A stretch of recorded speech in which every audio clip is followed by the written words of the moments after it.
ሰላም ጋይስ ዛሬ በጣም ወሳኝ የሆነ ብዙ ሰው የሚፈለግበት የስኮላርሺፕ ኢንፎርሜሽን ይዤላችሁ መጥቻለሁ። እኔ እንግዲህ በአሁኑ ሰዓት በጣሊያን ሀገር እየተማርኩ ያለው እንደመሆኔ መጠን የዩሮፒያን ዩኒየን እና የጣሊያን ገቨርንመንት የሚያወጧቸውን የባችለር፣ የማስተርስ እንዲሁም ደግሞ የፒኤችዲ ዲግሪ ስኮላርሺፕ እድሎችን እያቀረብኩላችሁ እገኛለሁ። እንደሚታወቀው ይህ ወቅት አብዛኞቹ የጣሊያን ዩኒቨርሲቲዎች የስኮላርሺፕ ኮል የሚያወጡበት ወቅት ነው። በተለይም ደግሞ በፒኤችዲ ፕሮግራም ማለት ነው። ጀነራሊ ስፒኪንግ እነዚህ ዩኒቨርሲቲዎች ለኢንተርናሽናል ተማሪዎች ጥሩ የሚባል የአክሴፕታንስ ሬት አላቸው። ስለሆነም በተደጋጋሚ አፕላይ እንድታደርጉ ሪከመንድ እያደረግኳችሁ ነው ማለት ነው። በዛሬው ቪዲዮ እንግዲህ ስኮላርሺፑን ያወጣው ዩኒቨርሲቲ፣ በየትኞቹ ፕሮግራሞች፣ የአፕሊኬሽን ሪኳየርመንት ምንድን ነው፣ የአፕሊኬሽን ዴድላይን እስከ መቼ ነው የሚለውን ኢንፎርሜሽን አብረን እንመለከታለን። ለቻናሉ አዲስ ከሆናችሁ ሰብስክራይብ በማድረግ ቤተሰብ ሁኑ። ቤተሰብ ከሆናችሁ ደግሞ ቪዲዮ ለሌሎች ሰዎች መድረስ እንዲችል ላይክ ኤንድ ሼር ማድረጋችሁን አትርሱ። በቀጥታ ወደ ዲቴሉ እናልፋለን። ዛሬ የምንመለከተውን የስኮላርሺፕ ኮል ያወጣው ዩኒቨርሲቲ ኦፍ ቬኒስ ይባላል። ዩኒቨርሲቲ ኦፍ ቬኒስ ኢንተርናሽናል ተማሪዎችን በመቀበል ከሚታወቁ የጣሊያን ዩኒቨርሲቲዎች ውስጥ አንዱና ዋነኛው ነው። እንግዲህ ይህ ዩኒቨርሲቲ በተለያዩ የፒኤችዲ ፕሮግራሞች 93 የሚደርሱ አመልካቾችን አወዳድሮ መቀበል ይፈልጋል። በነገራችን ላይ የቦሎኛ ዩኒቨርሲቲ ያወጣውን ከ300 በላይ የሚደርስ የስኮላርሺፕ እድል ከዚህ በፊት የዘራሁትን ቪዲዮ ካላያችሁት እንድትመለከቱት ጋብዛችኋለሁ። ቪዲዮውን እስከ መጨረሻው ከተከታተላችሁ በኋላ ዲስክሪፕሽን ላይ ባስቀመጥኩት ሊንክ ገብታችሁ ከዚህ ላይ የምንመለከተውን የስኮላርሺፕ ኮሉን ሙሉ ዲቴል መመልከት ትችላላችሁ። ወደ ዩኒቨርሲቲው ኦፊሻል ዌብሳይት እንደገባን ኮል ፎር አፕሊኬሽን የሚል እናገኛለን ማለት ነው። ኮል ፎር አፕሊኬሽን እንደገባን የአኑዋል ኮሉን እናገኛለን ማለት ነው። አፕሊኬሽኑ እንግዲህ የወጣው ለ2025-2026 የቀጣይ የትምህርት ዘመን ኖቬምበር 1 ወይም ደግሞ ሴፕቴምበር የሚጀምረው የትምህርት ዘመን የወጣ ማስታወቂያ ነው ማለት ነው። አፕሊኬሽኑ ማርች 27 ነው የተከፈተው። አፕሊኬሽኑ እስከ ሜይ 7 ድረስ ይቆያል ማለት ነው። ሙሉ የአፕሊኬሽን ጋይድላይኑን በፒዲኤፍ ከፍተን ከመመልከታችን በፊት ጀነራል ኦቨርቪው እንዲኖራችሁ ሪኳየርመንቶችን እንመልከት። ለሁሉም ፕሮግራሞች የሚሰራ ሪኳየርመንት ማለት ነው። እንግዲህ የመጀመሪያው ሪኳየርመንት የትምህርት ዝግጅትን በተመለከተ ነው። የትምህርት ዝግጅቱ እንግዲህ ሚኒማም የማስተርስ ዲግሪ ያስፈልጋል ማለት ነው። የማስተርስ ዲግሪያችሁን ያጠናቀቃችሁ ወይም ደግሞ የ2025-2026 የትምህርት ዘመን ይህ ፕሮግራም ከመጀመሩ በፊት አጠናቃችሁ ዶክመንታችሁን የምታቀርቡ መሆን መቻል ይኖርባችኋል። ያ ማለት ከረንትሊ የማስተርስ ዲግሪ ፕሮግራማችሁን እየተከታተሉ ያላችሁ ተማሪዎች አፕላይ ማድረግ ትችላላችሁ። ሰኔ ሐምሌ ላይ መመረቅ የምትችሉ ማለት ነው። ሌላው የእንግሊዝኛ ቋንቋ ሰርቲፊኬትን በተመለከተ ነው። እንግዲህ ቢቱ ሌቨል ወይም ደግሞ አፐር ኢንተርሚዲየት የሚባል የእንግሊዝኛ ሰርቲፊኬት ያስፈልጋችኋል ይላል። ነገር ግን በከፍተኛ ትምህርት ተቋም በእንግሊዝኛ ትምህርት ያጠናቀቃችሁ ከሆነ ማንዳቶሪ አይደለም ማለት ነው። እሱን እንመለከታለን። ሳም ኤክሴፕሽኖች አሉ ማለት ነው። ከዚህ ላይ ስትመጡ ቢቱ ሌቨል እንግሊሽ ላንጉጅ ፔጅ የሚል አለ። ወደዚህ ወረድ ስንል ኤግዘምፕሽኖች አሉ ማለት ነው። የማይመለከታቸው ማለት ነው። የእንግሊዝኛ ቋንቋ ሰርቲፊኬት እንዲያቀርቡ የማይጠበቅባቸው completed higher education studies for at least 1 year college in a country in which English is the medium of instruction ይላል። እንግሊዝኛ የሚዲየም ኦፍ ኢንስትራክሽን በሆነ ዩኒቨርሲቲዎች ያጠናቀቃችሁ ከሆነ አይመለከትም ማለት ነው። በኢትዮጵያ ዩኒቨርሲቲዎች ከሃይስኩል ጀምሮ በሚዲየም ኦፍ ኢንስትራክሽን እንግሊዝኛ ነው ማለት ነው። የእንግሊዝኛ ቋንቋ ሰርቲፊኬት ማንዳቶሪ አይደለም። ሌላው ካንዲዴትስ who have not yet obtained their degree ይላል። ይሄ ላልተመረቁ ነገር ግን ከኖቬምበር 15 በፊት ግራጁዌት አድርገው ዶክመንታቸውን አፕሮቭ ማስደረግ ይኖርባቸዋል ማለት ነው። ከረንትሊ ማስተርስ ዲግሪያችሁን እየተማራችሁ ያላችሁም መወዳደር ትችላላችሁ ማለት ነው። ውጭ ሀገር ባሉ ዩኒቨርሲቲዎች ወይም ደግሞ ከጣሊያን ዩኒቨርሲቲዎች ውጭ ያላችሁ ዩኒቨርሲቲዎች የተማራችሁ ከሆነ ደግሞ ዶክመንት ፎር ኮምፓራቢሊቲ የሚባል አለ። ዲኦቪ ወይም ደግሞ ዲክላሬሽን ኦፍ ቫልዩ የሚባል አለ። እሱ እንግዲህ ከአክሴፕታንስ በኋላ ኤምባሲ ላይ የምታሰሩት ነገር ነው። እሱ ያስፈልጋል ይላል። ሃው ቱ አፕላይ የሚልና የአፕሊኬሽን ዴድላይን ከላይ ተመልክተናል ማለት ነው። አታችመንቶች ጀነራል ለዚህ ፒኤችዲ ፕሮግራም ለመወዳደር የሚያስፈልጉ ቤዚክ ዶክመንቶች አሉ ማለት ነው። ነገር ግን እያንዳንዱ ፕሮግራም የራሱ የሆነ ስፔሲፊክ ሪኳየርመንት አለው። እንዳጠቃላይ ግን ሲቪ ማንዳቶሪ ነው ማለት ነው። በዩሮፒያን ሲቪ ፎርማት የተዘጋጀ ማንዳቶሪ ነው ማለት ነው። እንዲሁም ደግሞ የፒኤችዲ ፕሮፖዛል ያስፈልጋል። በፒኤችዲ ፕሮግራማችሁ እንድትሰሩ ያስባችሁትን ፕሮፖዝድ ሪሰርች ማዘጋጀት ይኖርባችኋል ማለት ነው። በተቀመጡ የትምህርት ዘርፎች አሉ፣ እንመለከታለን። እንዲሁም ደግሞ ትራንስክሪፕት ሰርተፊኬት ያስፈልጋል ይላል። የማስተርስ ዲግሪ እና የባችለር ዲግሪ የተማራችሁበትን የአካዳሚክ ሪከርድ ክሊርሊ የሚያሳይ ስቱደንት ኮፒ ያስፈልጋችኋል ማለት ነው። ወይም ማስገባት አለባችሁ። ከዛም በተጨማሪ ቫሊድ የሆነ አይደንቲቲ ዶክመንት ኤክስፓየርድ ያልሆነ ማለት ነው ማስገባት ወይም ደግሞ ሳብሚት ማድረግ ይኖርባችኋል። ሌላው የዶክመንቱ በፒዲኤፍ ፎርማት ዶክመንቶችን አፕሎድ ማድረግ አለባችሁ። የአንድ ፋይል ሳይዝ ከ10 ሜጋባይት መብለጥ የለበትም። ስለዚህ እነዚህን ጀነራል ዶክመንቶች ሲቪ ዩሮፒያን ሲቪ ምን ይመስላል የሚለውን ከዚህ ላይ ያስቀምጦላችኋል። ባይ ዘ ወይ የዩሮፒያን ሲቪ በዩሮፕ ውስጥ የሚገኙ ተቋማት እና መስሪያ ቤቶች ተቀባይነት ያለው ስታንዳርዳይዝ ሲቪ ነው። ከዚህ በፊት በሰራሁት ቪዲዮ ዩሮፓስ እንዴት በቀላሉ ከ5 ደቂቃ ባልበለጠ ጊዜ ውስጥ እንዴት ማዘጋጀት እንደምትችሉ ዌብሳይቱን እና የአዘገጃጀት ሂደቱን ሰርቻለሁ። እሱ መመልከት ትችላላችሁ ማለት ነው። ሪፈረንስ ሌተር ያስፈልጋችኋል። ከዚህ በተጨማሪ ሌላው ኢንፎርሜሽን ምንድን ነው? የፒኤችዲ ፖዚሽንስ ኤንድ ስኮላርሽፕስ ከዚህ ላይ ተመልክተናል፣ መመልከት ትችላላችሁ።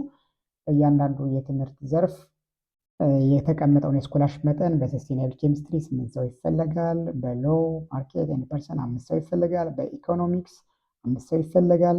በኢንፎርማቲክስ 5 ሰው ይፈለጋል። ከላይ የተመለከትነውን ያመጣላችኋል። ከዚህ በተጨማሪ ፕሮፖዛላችሁ እንዴት ማዘጋጀት ያለባችሁ የሚለው ሌላው ወሳኝ ነጥብ ነው። እንግዲህ ፕሮፖዛላችሁ በእያንዳንዱ የትምህርት ዘርፍ ብዙ ነጥብ የሚሰጠው ነው ማለት ነው። ከኢንተርቪው በተጨማሪ ፕሮፖዛላችሁ ማዘጋጀት ያለባችሁ የየራሱ ስፔሲፊክ ሪኳየርመንት አለው። ለምሳሌ በሰስቴኔብል ኬሚስትሪ ፕሮፖዛላችሁ ላይ የፕሮጀክት ታይትሉ መጠቀስ አለበት፣ የእናንተ ስም መጠቀስ አለበት። ስቴት ኦፍ ዘ አርት ኦፍ ዘ ሪሰርች የሚለውን የሪሰርቹን ስፔሲፊክ ኮንትሪቢዩሽን እና ዩኒክነስ መግለጽ አለባችሁ ማለት ነው። ስኮፕ ኤንድ ኦብጀክቲቭ መግለጽ አለባችሁ። ቲዎሬቲካል ኤንድ ሜቶዶሎጂካል ቤሳችሁን፣ ፕሮፖዝ ሜቶዶሎጂያችሁን፣ ኤክስፔክትድ ሪዛልት ምንድን ነው፣ አንድ ቢብሊዮግራፊ ማስቀመጥ አለባችሁ። ነገር ግን ይህ ለሁሉም አንድ አይነት አይደለም ጋይስ። ለምሳሌ ማኔጅመንትን መመልከት እንችላለን። የማኔጅመንት ፕሮፖዛል ሳብሚት የምታደርጉ ሰዎች የሪሰርቹን ቲም፣ የሪሰርቹን ስቴት ኦፍ አርት ኦፍ ሪሰርች፣ ኦብጀክቲቭ፣ የሪሰርች ሜቶዶሎጂ፣ ሜን ኮንትሪቢዩሽን፣ ከዚያም በተጨማሪ ደግሞ የዩኒቨርሲቲ ኦፍ ቬኒስን የመረጣችሁበት ምክንያት ምንድን ነው የሚል ሪዝን ማቅረብ አለባችሁ ይላል። የእያንዳንዱ ሳብጀክት የራሱ የሆነ ስፔሲፊክ ሪኳየርመንት ስላለው እሱን በጥንቃቄ እንድትመለከቱ። ሌሎች ኢንፎርሜሽኖች አሉ። ይህን ዲቴል ገብተን እንመለከታለን ማለት ነው። ኮል ፎር አፕሊኬሽን የሚለውን ፒዲኤፉን ስትከፍቱት 39 ፔጅ የሚደርስ ነው ማለት ነው። እዚህ ላይ ሁሉንም መረጃ ማግኘት ትችላላችሁ። እንግዲህ የአፕሊኬሽን ክራይቴሪያው የመጀመሪያው የሳብጀክት ኤሪያዎችን ነው የሚያስቀምጠው። እዚህ ላይ እንደምትመለከቱት 14 የሚደርሱ የትምህርት ዘርፎች ተቀምጠዋል ማለት ነው። እነዚህ ሁሉም 14 የትምህርት ዘርፎች በእንግሊዝኛ ቋንቋ ነው የሚሰጡት።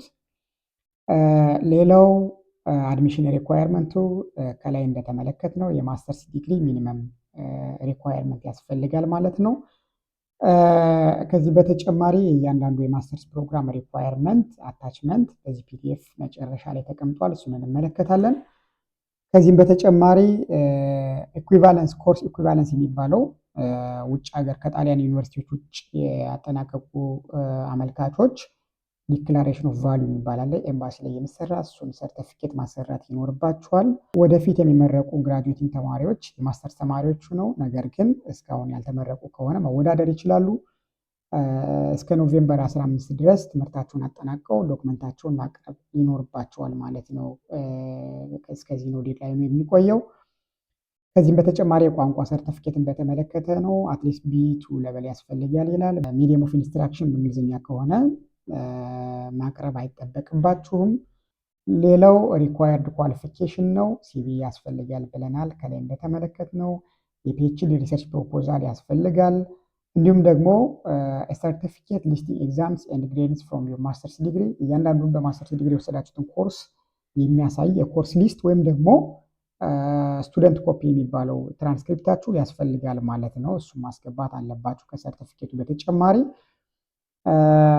ማክሲመም ኦፍ 2 ሌተር ኦፍ ሪፈረንስ ይላል። ሌተር ኦፍ ሪኮመንዴሽን 2 አጽፋችሁ ማስገባት ይኖርባችኋል። ይህን የዲፕ ፕሮግራሞች ይለያያል፣ እንመለከተዋለን። ኳሊፊኬሽንስ መስት ቢ አፕሎድድ ኦንላይን ነው። አፕሊኬሽኑ በኦንላይን ነው መሆን መቻል ያለበት። ሌላው የአፕሊኬሽን ፎርሙ እስከ ሜይ 7 2025 ድረስ ሞልታችሁ ማጠናቀቅ ይኖርባችኋል። በዚህ ታይም ፒሪየድ ሳብሚት ማድረግ አለባችሁ። ናን ሪፈንዴብል 15 ዩሮ አፕሊኬሽን ክፍያ አለው። በዚህ ለመወዳደር በፓጎፓ ነው የሚከፈለው። ፓጎፓ እንዴት ነው ሳብሚት የሚደረገው የሚለውን ቪዲዮ ላይ ሰርቻለሁ፣ እሱ መመልከት ትችላላችሁ። አፕላይ ለማድረግ እንግዲህ የዩኒቨርሲቲ ዌብሳይት ላይ ሬጂስተር ማድረግ አለባችሁ። አካውንት ክሬት ካደረጋችሁ በኋላ ዶክመንት አፕሎድ ማድረግ ነው። በጣም ቀላል ነው። ከዚህም በተጨማሪ አድሚሽን ፓኔሉን የሚያካትት ለማን ነው፣ ፋይናል ሾርት ሊስቶች እንዴት ይገለጻል፣ የፒኤችዲ ስኮላርሽፕ ምን ያክል ነው የሚለውን እሱን እንመልከት። የፒኤችዲ ስኮላርሽፑ እንግዲህ በአመት 16243 ዩሮ ይከፈላችኋል። በየወሩ የሚከፈላችሁ ጋይስ፣ ይሄ በጣም ሂውጅ ማኒ ነው። ይህን እድል ተጠቀሙበት። ፒኤችዲያችሁን እየተማራችሁ ማንዝሊ ሳላሪ ሆናችሁ ነው የምትማሩት። ከዛም በተጨማሪ ሌሎች ቤኔፊቶች አሉ። 50% እንግዲህ የሪሰርች ፒሪየድ ሲደርስ ወይም ኮርስ እንደጨረሳችሁ አንዳንድ ዲፓርትመንቶች 6 ወር፣ አንዳንድ ዲፓርትመንቶች ደግሞ 12 ወር ሚኒመም ሪኳየርመንት አላቸው። ከ6 ወር እስከ 18 ወር የሚቆይ የቪዚቲንግ ፒሪየድ የሚባል አለ። ለዛ 50% አሁን ከረንት ያላችሁ ሳላሪ ወይም ደግሞ ከ16243ቱ 50% ይጨመራችኋል ማለት ነው። ከዚያም በተጨማሪ ለሰሚናር፣ ለኮንፈረንስ ወይም ደግሞ ለተለያዩ የኢንተርንሽፕ ፕሮግራሞች 10% የስኮላርሽፓችሁን ይከፈላችኋል ወይም ደግሞ 1624 በአመት ይከፈላችኋል። ለተለያዩ አኮሞዴሽን ወጪዎች የምታወጫው ለሰመር ስኩል ሊሆን ይችላል፣ ለኮንፈረንስ፣ ለሰሚናር ዋቴቨር የምታወጡት ወጪ ካለ ይከፈላችኋል ማለት ነው። ሌሎች የቱዊሽን ፊ እንግዲህ ስትጨርሱ 16 ዩሮ የሪጂናል ታክስ የሚባል አለ፣ እሱን ትከፍላላችሁ። 186 ዩሮ ሪጂናል ታክስ እና 16 ዩሮ ስታምፕ የሚባል አድሚኒስትሬቲቭ ኤክስፔንስ አለ፣ እሱን ትከፍላላችሁ ማለት ነው። ዘን ኔክስት በእያንዳንዱ ፋክት ሽት አለ፣ በእያንዳንዱ ዲፓርትመንት ስፔሲፊክ ሪኳየርመንት አለ ማለት ነው። ፒኤችዲ ኢን ሰስቴኔብል ኬሚስትሪ ከሆነ ስፔሲፊክ ሪኳየርመንት አለው። ፒኤችዲ ኢን ሎው ማርኬት ኤንድ ፐርሰን የሚል አለ። ፒኤችዲ ኢን ኢኮኖሚክስ የራሱ የሆነ ሪኳየርመንት አለው ማለት ነው። ከዚህ ላይ እንደምንመለከተው ሊስት ኦፍ ስኮላርሽፕስ በሰስቴኔብል ኬሚስትሪ 8 ሰው ይፈለጋል። በፒኤችዲ ኢን ሎው 5 ሰው ይፈለጋል። በኢኮኖሚክስ 5 ሰው ይፈለጋል። በሌሎችም የምትመለከቱትን በቀኝ በኩል ፕሌስ ዊዝ ስኮላርሽፕ የሚል አለ። አጠቃላይ 93 ሰው በስኮላርሽፕ ከበር ይደረግለታል ማለት ነው። እንዲሁም ደግሞ አዲሽናል ፈንድ ሲገኝ ተጨማሪ የስኮላርሽፕ ፖዚሽኖች ኤክስቴንድ ሊደረጉ ይችላል ይላል። ለምሳሌ በፒኤችዲ ኢን ሰስቴኔብል ኬሚስትሪ አፕላይ አሁን ከረንት የተገኘው ፈንድ 8 ከሆነ ተጨማሪ ፈንድ በዲፓርትመንት የሚገኝ ከሆነ 10 ሰው አዋርድ ሊደረግ ይችላል ማለት ነው። ሰው እንደዚህ አይነት ትሬንድ አለ ኢንጀነራል። ከዚህ ወደ ታች ወረድ እንዳል የእያንዳንዱን የፒኤችዲ ፕሮግራም ስፔሲፊክ ሪኳየርመንት ያመጣላችኋል። ፒኤችዲ ኢን ሰስቴኔብል ኬሚስትሪ የሪሰርች ቶፒኮች አሉ። ከዚህ ላይ በተቀመጡ የሳብጀክት ኤሪያዎች ነው ፕሮፖዛላችሁ ማዘጋጀት ያለባችሁ። አድሚሽን ሪኳየርመንት አለው። የማስተርስ ዲግሪ ሚኒመም ያለው መሆን መቻል አለበት ይላል። ከዚያም በተጨማሪ የፒኤችዲ ስኮላርሽፕ ኦብጀክቲቭ እዚህ ላይ ተቀምጧል። የተቀመጠውን ኦብጀክቲቭ ክሊርሊ መመልከት አለባችሁ። የአድሚሽን ፕሮሰሱ አለ፣ የላንጉጅ ሪኳየርመንቱ አለ። ጀነራሊ ቅድም የላንጉጅ ሪኳየርመንቱ አለ ከላይ የተመለከትነው ማለት ነው። እንዲሁም ደግሞ አክሴፕትድ የአሰስመንት ሜቶዱ ምን ይመስላል የሚለው የኢቫሉዌሽን ክራይቴሪያ ከስንት ፐርሰንት ነው ኢንተርቪው ዶክመንታችሁ ከስንት ፐርሰንት ይያዛል የሚለውን ያስቀምጥላችኋል። የኢንተርቪው ኢንተንቱ እና ኮንተንቱ ምንድን ነው የሚለውን ከዚህ ላይ በግልጽ ተቀምጦላችኋል።